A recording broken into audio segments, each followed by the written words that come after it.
নির্বাচনে তখন কি আর আলাদা করে একটা কেন্দ্র ধরে হয়, তখন তো গোটা রাজ্য বা দেশ জুড়ে হয়, এবং সেটা এই প্রেস কনফারেন্সে বসে হয় না, সেটা বিভিন্ন দলের মধ্যে আলাপ আলোচনা হচ্ছে, তার ভিত্তিতে সিদ্ধান্ত হয়। একদম ঠিক কথা বলেছেন। আমিও বলেছিলাম, ভোটের রেজাল্টের দিনেই বলেছিলাম যে আমরা হারিনি, হারানো হয়েছে, এবং সেটার জন্য তুমি জানো এখন হুমায়ুন কবিরও বলছে, সেটা বলো কি বলেছে। মমতার কথায় হিন্দু মুসলমানের মধ্যে যাতে দাঙ্গা পরিস্থিতি তৈরি হয়, ঘৃণা তৈরি হয়, সেজন্য সাম্প্রদায়িক প্রচার হয়েছিল। তাহলে মমতা ব্যানার্জি আরএসএসের নির্দেশিত পথে এই কাজ করেছিলেন, এবং আজকে দাঁড়িয়ে অধীরকে হারিয়ে ইউসুফ পাঠান হলো, হিন্দু মুসলমান নামে ভোট হলো, তাতে লাভ কী হলো? আজকে মুর্শিদাবাদে কোথায় ইউসুফ পাঠান, পার্লামেন্টে কোথায় ইউসুফ পাঠান?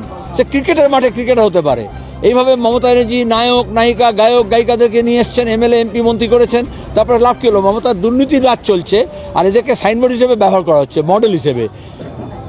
আমাকে হারানো হলো সবাই জানে, কারণ রাতারাতি এমন করা হলো আরএসএসের জায়গায় প্রচারে, যাতে সব হিন্দুর এক কাট্টা হয়ে যায়, আর অন্যদিকে মুসলমানরা সব যাতে তৃণমূলের দিকে চলে যায়।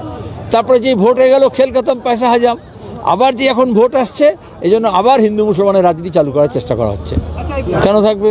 সেই পরিযায়ী শ্রমিকদের জন্য হয়েছে এমপি, সে তো আদানি আম্বানির জন্য হয়েছে।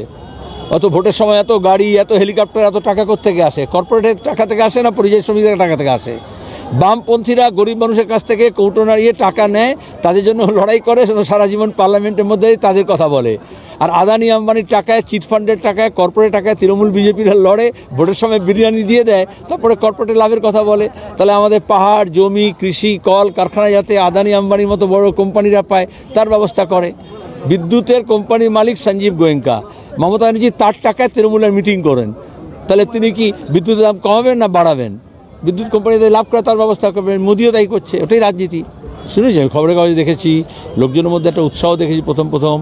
এবং আমরা বারবার বলছি, সরকারের কাজ না মন্দির মসজিদ করা, সে রাম মন্দিরই করুক, আর সে তোমার জগন্নাথ মন্দিরই করুক, আর দুর্গা মন্দিরই করুক, এটা সরকারের কাজ না।